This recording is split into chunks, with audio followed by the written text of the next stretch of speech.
Welcome everyone. This is Kimberly from Petals Bloom, and I'm here on this Easter Monday. I don't know which part of the world you're in, but in my part of the world, we actually have a holiday today, and I spent the day with some persons, a good bit of us from my church, and we had a good time. And I just, it's just good to be able to leave the four walls of the church and be in a space where it's informal and we could bond.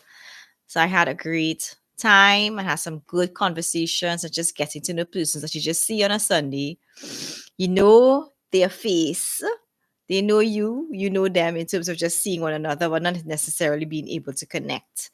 And and persons that you know already to have fun with or to just go a little deeper in the friendship. So these are just opportune times to get to know one another on another level.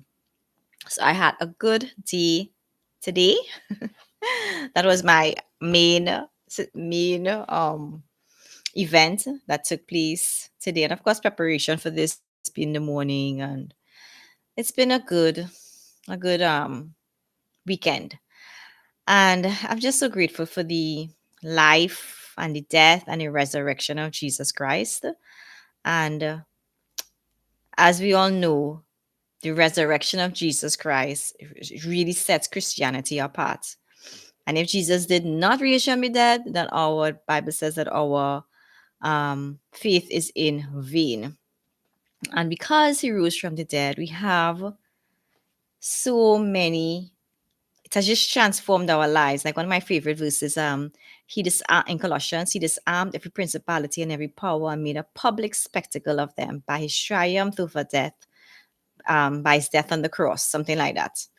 And it just shows the victory, the victory over death, the victory over principalities and powers because of what Jesus Christ, even the Holy Spirit coming to live inside of us and allowing us to be sealed with the Holy Spirit until the day of redemption.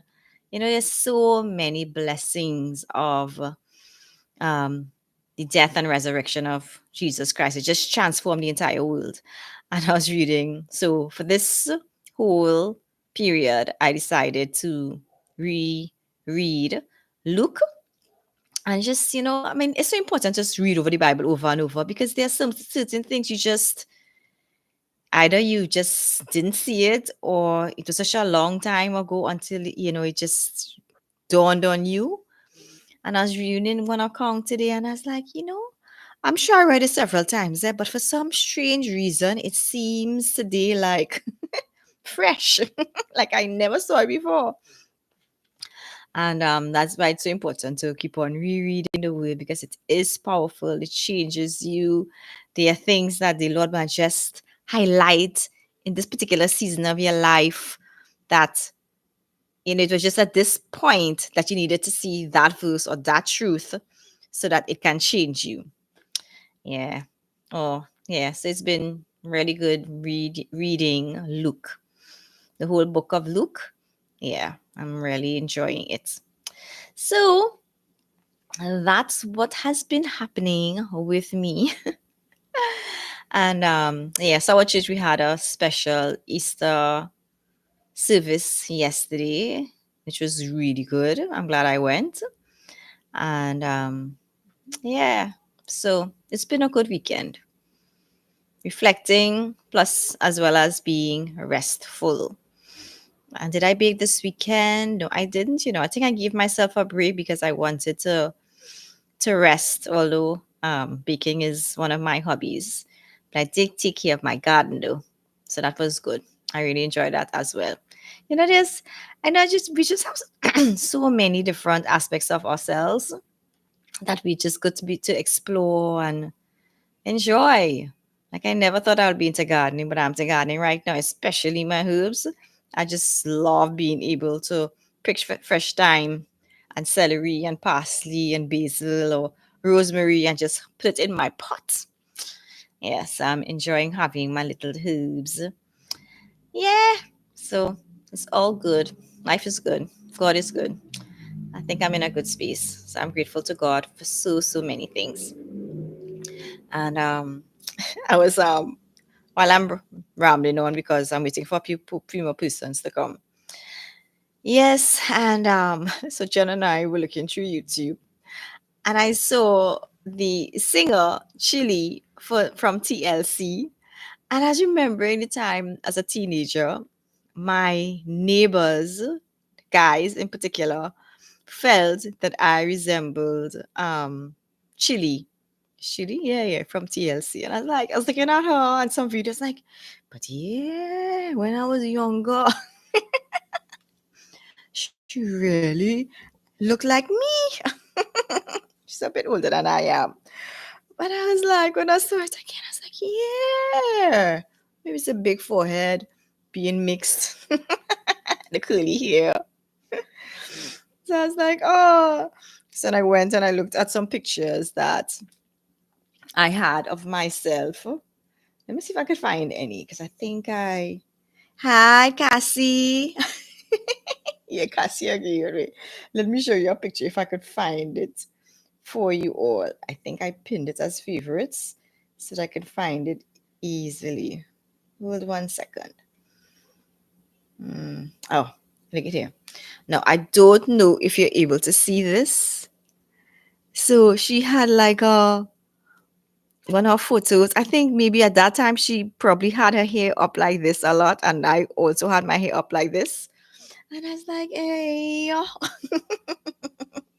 that's my twin. Well, I don't know, right? Well, maybe in the past. Yeah, it's just so amazing. And I think there's a big thing these days. I think they call it is it double ganger? Something like that, where you look like someone with whom you're unrelated. So I don't know, Cassie, if you ever had saw anyone that looks like you. And because I think I am mixed, and people think, yeah, yeah, people think that, people also think that I'm from Ethiopia. When I was going, I was in the Philippines. And so persons in the staff conference, some of them were from Africa, and I think a few of them were from Ethiopia, and they thought I was Ethiopian. And I remember in London airport, and people asking me, they know someone like me. If I met them, I'd have in Panama, some friends some years ago thought I resembled maybe a cousin. And like, because I guess maybe I have this very familiar blend that people think that I resemble somebody they know. So, that's an interesting fact about me. So, Cassie, yes, I'm African, and some people think I look like Lupita.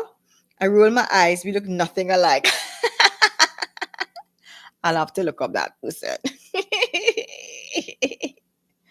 Oh, she does give me TLC, tender loving care. Yes, babe, I do. All righty. So now that we have a few persons online, and for those who are here joining live, welcome, welcome. And for those who will join, watch the recording at a later date, welcome to you as well. And I don't think this live might be too long unless students ask some kind of question that will take some time in me answering. But I think this might be a kind of a shortish live, certainly under an hour, which I try to make all lives under an hour. Yes. So I think most of the persons who follow Petals Blue, beside the men, are single Christian women who have a desire, a sincere desire to be married. And I think that is natural and quite normal, and there's nothing wrong with you desiring marriage, desiring to be married to a godly man and having a great marriage, a Christ centered marriage. And I want my blog and my YouTube channel to bring hope that it is possible. And I don't think the default, as I keep on saying, the default is not singleness. The default is marriage, and some persons will remain single. Either they choose to remain single or circumstances, and some persons really should stay single. because maybe like the Apostle Paul, and they will serve the Lord well, or sometimes some persons will be miserable and will make another person miserable if they were to get married because they're not in the frame of mind to be married. They are just not there, and it is better that they just remain single and enjoy their singleness and serve the Lord heartily in that season, regardless if they never get married. Okay. But for the majority of you, I'm hoping and praying that you will get married and have a marriage that is kingdom building and will change lives. Just because two of you all came together who are living for God. But yeah, so I have been around men, of course, all my life. I have a father, a brother, male cousins, male co-workers. I have been involved in a college ministry. Well, not necessarily only a college ministry, but I was like, a staff on the college campus for many, many, many years. So, of course, I interact with a lot of young men. And because of our camps, we would have sessions, and some of our sessions, even on campus, we will talk about relationships over and over again. Because at that age, relationships are always a hot topic. And I would learn through the years and my own situations with guys. I have learned a lot about men and interacting. Of course, married to a great man, and him giving me some good tips. I I think I'm in a good space now to give you all little pieces of advice because of my situation and my experiences. And of course, I think I have a lot of wise men in my life. I think that has been very, very helpful. All right. So I come with my own experiences as well as the wisdom from other women and from men who have shared their knowledge with me. So, a special interest to single women is how to get a single man to open up to you. We're talking about single available men. We're not going after separated men who have been married, who are married. Okay, those are not the there's not the category of persons that I want you all to go after and trust in God for. Married men, whether they are separated from their wives or still married, those are not the ones you want them to open up to you. Okay, only the single ones and real singleness, not separated.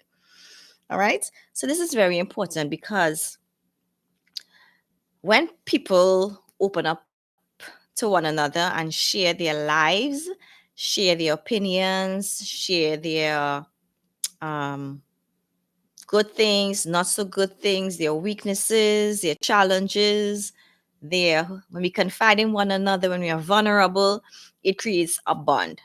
Even women, like I'm involved in this Bible study group, and three of us and some helpers, some persons who are supporting, we are impacting in lives of 21 women for now.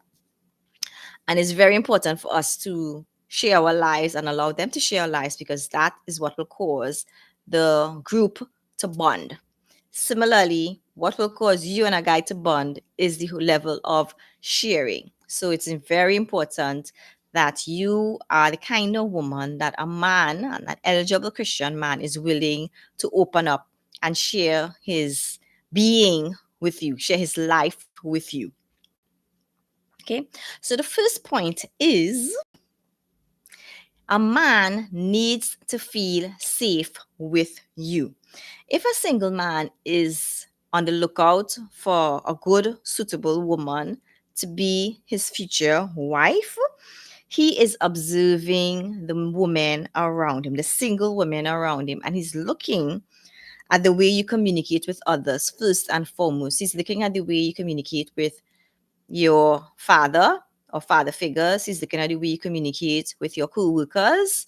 He's looking at the way you communicate with even other women.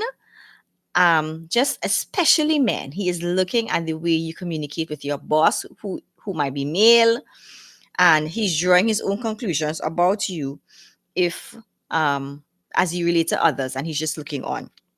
And of course, he's drawing conclusions when you relate directly with him. All right. So, as a professional strong woman, which I think most of my subscribers are probably in that category, you have to work extra hard at this because men already have preconceived notions about career, about, yeah, women who are advancing in their career, who have, in quotes, probably everything together. And they're already thinking that, um, it's a safe place. Maybe because what they've seen on television, maybe their own experiences with other women, maybe bosses, other women on the job, women in church. So some strong career minded women have given women on the whole a bad rap. Right? So as a professional woman, you have to work a little extra hard to ensure that a man sees you, that you are different, and that you are safe person to be around. So here are some questions that he might be asking himself as he evaluates you. Do you talk down to other people, especially men? And I think this is just like a norm in life now. And a lot of comedies I find they belittle men by their jokes. Like one, I don't think it's airing anymore, but I think it's Married with Children. And there's so many of these sitcoms that make fun of men. Okay. And it just has seeped into us and it's our culture to scorn men, laugh at them, ridicule them, etc. So the other question is he might be asking is, are you willing to submit to the leadership God has placed in your life? So your leadership could be in different areas of your life. It can be leadership in your church. It could be leadership in your workplace. It could be leadership in a group that you're involved in. And he is looking at your how you relate with persons who are leaders. Um, yes, and how you deal with that. Okay, whether it's male or female, but especially for if you have a male leader, he probably is looking at how you deal with that and how you, yeah, your views. The third thing is, do you usually think that you're right? And do you always have to win an argument so that he's evaluating if you're a safe place based on these kind of questions? Another one is if you share confidential information about other people's business. Say if somebody has confided in you and then you are talking to him about what you have learned, then it just shows that you're not a confidential woman. So why would he even want to share information about himself with you, knowing that there's a possibility that you will tell someone else? Okay. So here are some tips on making him feel safe with you. One, asking him about his opinions, valuing his input when he gives it, not making fun of him. If others are laughing at him, you should not join them. Appreciating his contribution in the presence of others and not treating him like he is an ignorant person, meaning lack of knowledge, and or treating him like a child. And that's a big thing because for us, if you like for me, I have lived on my own for a while. I mean, I have a lot of been exposed to um I've been a leader for a while, and yeah, I had lots of leadership positions as a woman. And with that, I have experience, I have knowledge, I have my expertise, and I have to be very careful that if a man is um if I'm around a man who knows possibly less than I am in a particular area, how would I make him feel? Would I make him feel like a dunce, like he's a fool? Or will I make him, if I communicate something in a way that is wise and constructive and building him up rather than making him feel like he's an idiot and that he's a little boy? That is like a no no. And I feel like a lot of women need help in that area, not making a man feel like he is a little child. So the second thing is be genuinely interested in him. So when you're having a conversation with a guy, he must know that you are listening to him, or he will close up and decide to become mute and not talk with you further when you had him initially probably opening up. So you have to be very careful that you exercise, you're able to listen well. And listening well is not only about saying, yeah, man, you're doing something and saying, yeah, I'm listening. No, you have to listen with your eyes and giving a person the attention to make them know that whatever they're saying is valuable and that you are listening. So if he thinks that you're not listening, then he will conclude, well, rightfully so, that you're not interested in what he has to say. So I would recommend trying to give him your full attention. And the second thing is you must learn to ask questions, good questions that will cause him to connect deeply with you. Because I said, when people share more and they're vulnerable, that's when the bond takes place and the connection is deepened. So if you listen carefully, you will be able to ask good follow-up questions. If you're really interested in anybody and you're having a good conversation, you don't have to have you're not going to be able to have pre-plan all your questions. You could probably pre-plan like one or two questions, which I will give an example. I'll give like maybe two examples. But if for the most part, when a person starts to answer those one or two first questions, you need to be able to listen carefully so that you will know what are the follow-up questions that you should ask. And I was reading this book many years ago, which I recommend. Oh gosh, what is it? Dale Carnegie's book about winning friends, something like that, and influence people. I think it's like How to Win Friends and Influence People. That's a very, very good book. And he was saying that if you're having a conversation with someone and you allow them to speak the most, when they leave your presence, they might think, although they were the ones talking the most, they will think that's one of the best conversations, a great conversation they had, is because I think people just want to be heard. And if you get persons talking about yourself, they are they will feel like they had a good conversation with you, although they were the one talking the most. Right? So you want to get a man in that space, and it does not matter if a man is shy. I find like the shy guys, if they feel comfortable with you, they might end up being a more talkative person in the relationship because they feel that you're a safe place for them to talk. And they might clam up with other people, but with you, it's a flow happening. Right? So if you become the kind of woman like that, I mean, you're definitely doing something right. So I had a conversation with a young man today. No, I'm happily married. I was just having a conversation. And, I was able to, as he began to share, I was asking some follow-up questions. And one question I asked was like, which I asked a lot. I said, if money was no concern in the world, what would you do with your time? What are you really passionate about? And I like to ask that question because it really shows me that it gives me an idea of what persons really would like to do with their time. And another question that I may start with the Bible study with is like, what is the highlight of your day?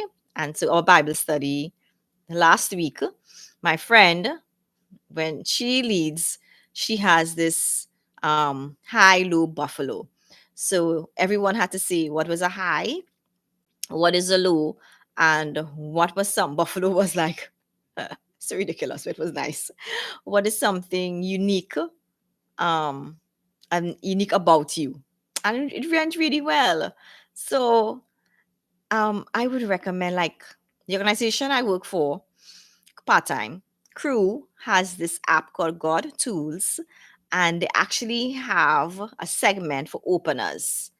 And if you need help in knowing what kind of questions to ask to a stranger or anybody want to go deeper with in terms of conversation, you can download that free app and click on the openers part, and you'll get some really, really, really good question. So as a pro tip there for those who are listening on, who join my live, how to be a better conversationalist.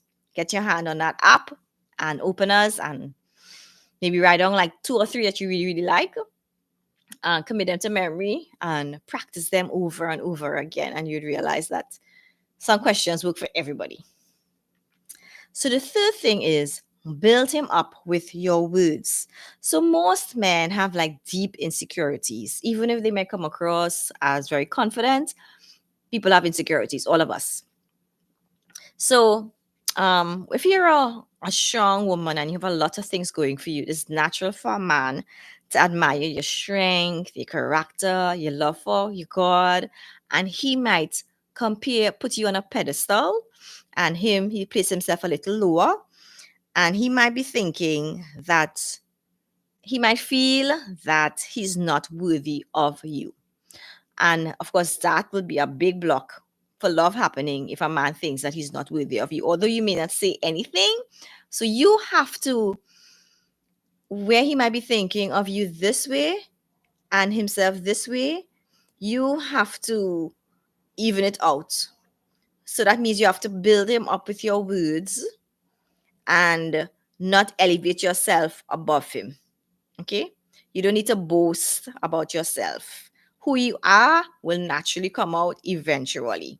And he will see what a gem of a woman that you are without you letting him know that you have this going for you, your degree going for you, your experience, your world travel, your knowledge of God's word. You need to say all of that. In life, as you live life, he will be able to understand the gem that you are without you having to boast about yourself. Okay? So, um, So a man initially might, not necessarily be willing to open up and be vulnerable to you if he is fearful of being judged or criticized by you. And so you have to work a little harder to ensure that um he knows that you value him as a man. So in order to just counteract his view that you possibly might criticize or judge him, you need to wisely encourage him, and look for things in his character, look for his strengths and highlight them. All right? Magnify him. Magnify the good qualities that you see in him and make this into a habit, not only for men alone, but for women alone. And if this becomes your modus operandi in life, where you look for the good in people and bring it out, call it out, you'll be well loved. People want to be around you. All right. So practice on the women that you know and practice on the guys that you know, even your relatives. Learn to be a positive voice in people's ears rather than a woman who is quarrelsome, who'll always highlight the negative, and yeah, move towards the positive kind of woman. That is definitely a quality that I must say all men looking for. All wise single men are looking for that kind of quality. So the fourth point is do not belittle him when his weaknesses are exposed. So how you interact with a man when he fails in your eyes, well, fails before you. It's like some level of some failure that has happened, or he shows his weaknesses, or he confides some deep secret. So something in his life that he's not proud of, but he just decided to confide in you for whatever reason. You need to give him how you react will give him a good indication of your thoughts toward him.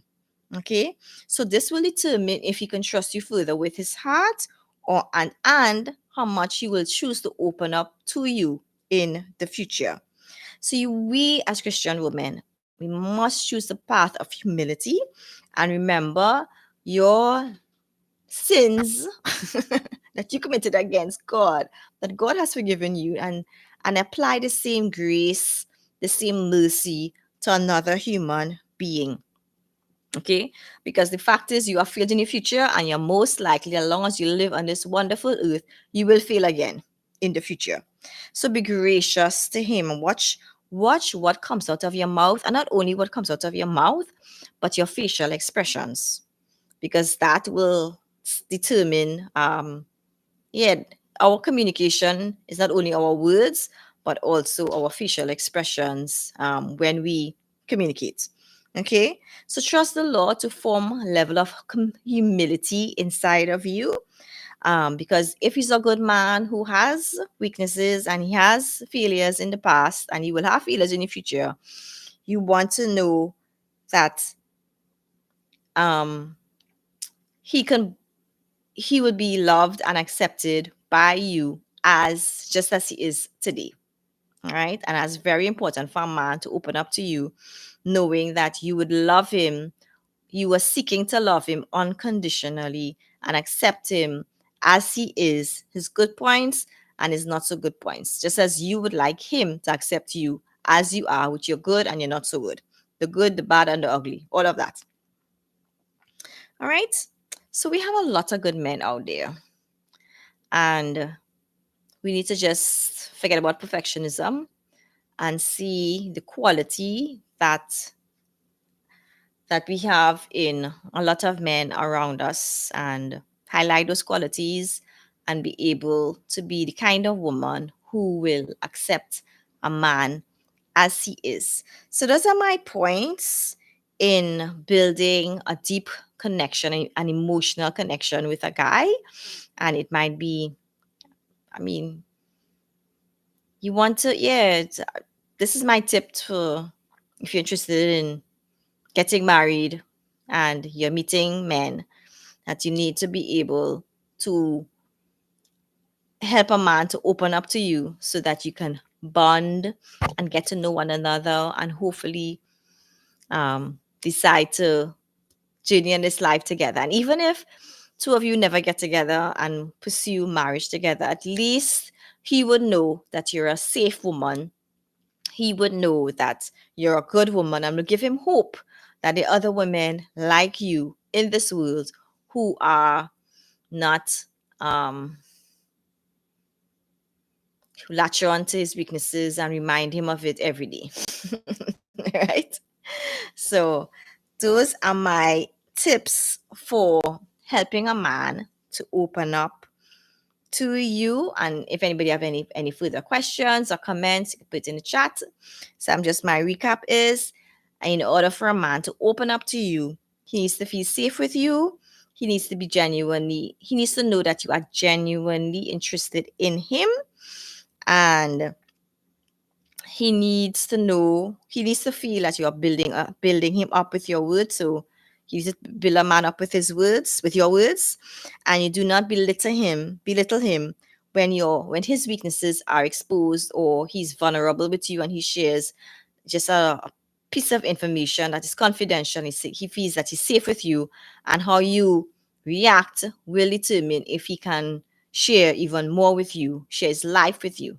Okay, so that is it for tonight. Yes, Cassie, this is so helpful. How do I balance how much I open up to him in a healthy way? And that's an excellent question, because there are different stages of a relationship. If you just meet a guy, then, both of you all need to be careful how much you open up. Like, there's such a thing as too fast, too soon. And this could happen a lot, I feel like, online, where, um, I think online relationships or dating, from my own experience, because we don't have that limitation, or because we have the devices and the screens, and we're not there face to face, and then there's the possibility of chatting with a person for like hours on end into the wee hours of the morning, you tend to begin to share a lot faster and a lot deeper. You tend to share deeper faster.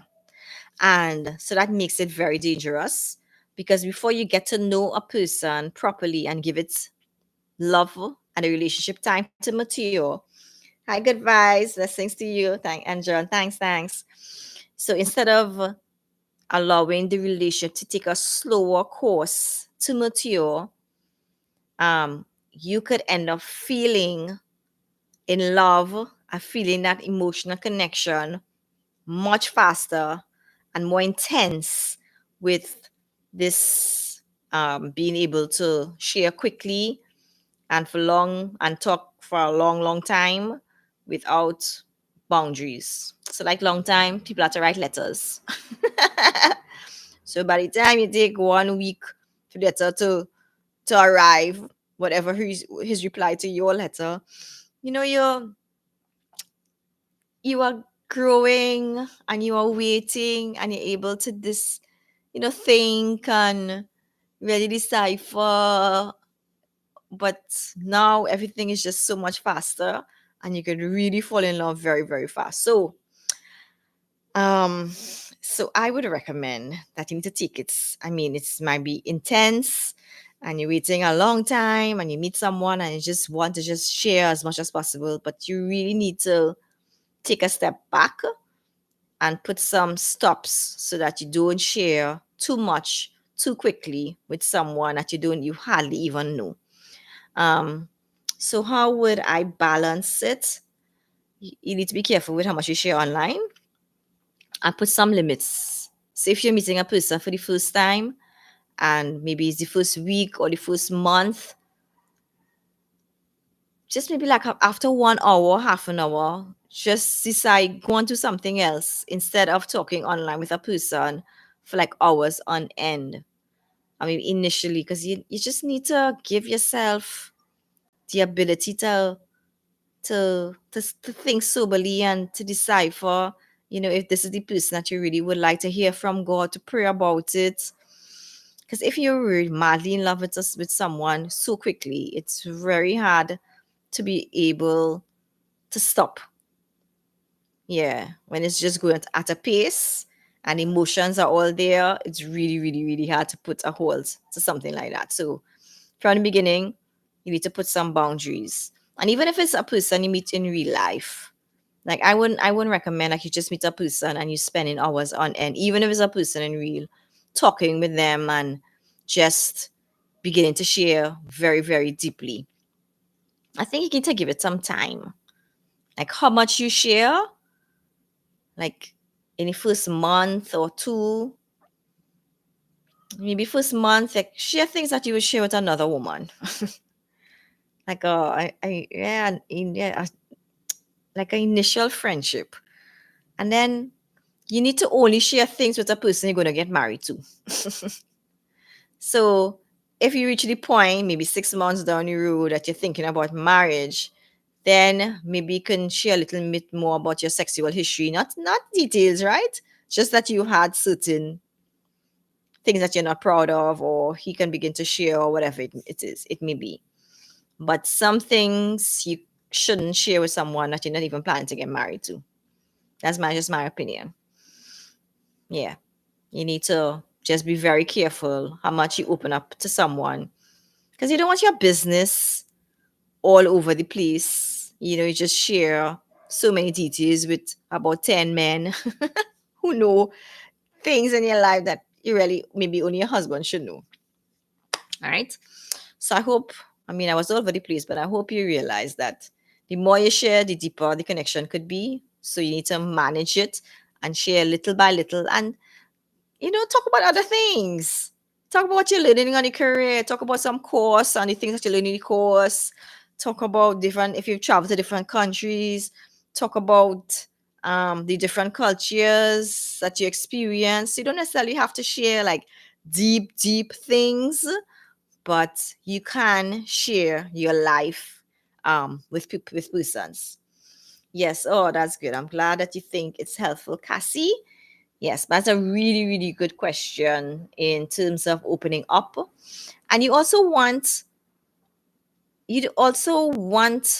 a man who was so wise in this area. Imagine you meet someone in under 1 week, he's telling you his deepest, darkest secret. Now, for me, I'd be like, this is crazy. Why is he sharing this level with me? And we just met. you almost like to think that something is a little wrong. Right? So you also need to not share too deeply with someone that you hardly know, and you also probably feel more comfortable that deeper sharing happens later on when there's some level of commitment in the relationship. All right? Yes, yes. But some things, before you actually decide to get married to a person, some things you need to share though. Um, like for instance, if you have the view that you don't ever want to have children, you can't wait until you tie the knot and say I do. Then to say, I really don't want any children. Now that is a big no-no. Some things need to be shared before even marriage is being considered. If you've had 100 sexual partners, let's say for instance, I'm not saying any of you will have that, but live in a world that's it's fallen, then the guy needs to know some of these things even before you enter a relationship, unofficial relationship. Some things you just need to know early o'clock. You don't have to give details, but put it on your table early o'clock that this is some of the baggage that you have. Say, for instance, you have a child, maybe the child is not living with you right now. You can't wait till you're engaged and to say, oh, by the way, I have a child. He lives with his grandmother in some other part of the world, but I have a child. No, you can't do that. Right? So some information you need to share upfront, and other things need to be shared later on in life, as you that the relationship can handle it. Okay? So excuse me. So that is it. And before I leave, I want you all to I think my recruitment for the Irresistible Godly Woman Coaching Program is going well. I'm so excited. I spoke to a few persons, and when I shared with them, they were like, this is exactly what I need right now. Put me in. And for the most part, I think persons who know me, yeah, in personally, and I think that's good because they actually were willing to come onto the program because they know the value that I would give. They know the commitment that I have, that I will have toward them as they go through this program. And I don't want it to be too big because I really, really want to walk with persons in prayer and to trust God for that He will bring a good godly man in their lives. And also, there are things that we all need breakthroughs in, things that might be holding us back, even holding us from marriage or holding us from growing a particular area that we need to conquer in order to be a healthy woman for marriage. So that's why I don't want to have it too big. So if you are interested and you have not put on your name as yet, you need to, because the first session, informal session, will be next week, Wednesday, the same time. And um, yeah, I think it will really, really would be good. And if don't you don't participate, enroll in this year, then you have to wait until next year, and the price will most likely go up next year. So I'm really, really excited to work with the women that I have currently. And if you want to be a part of the program, you want me to walk with you weekly through this journey from being single into possibly marriage, then you need to enroll as soon as possible. All right. So, yes, yes, yes.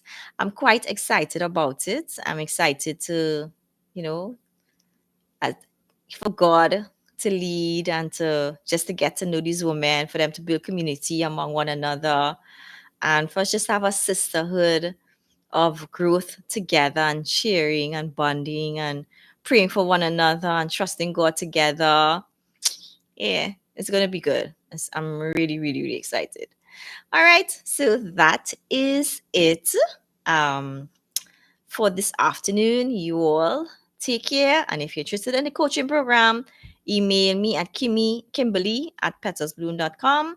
Or if you subscribe and click on the Irresistible Godly Woman checklist, which is in the description, you will have access to my newsletter. And you can just use immediately as you input your name and your email address, you will get a welcome email, and then you could just respond, "Hi, Kimberly, I'm interested in the coaching program. If you want, we can have a phone call and where I can share more about it. And you can decide if it's an investment that you want to make to help you to really move from singleness to marriage. As I mean, it has to depend on God's will, but I think God is waiting on a lot of us to get ready. All right. So Cassie says, thank you, Kim and Sean. God bless. God bless you too. Y'all take care. Bye bye.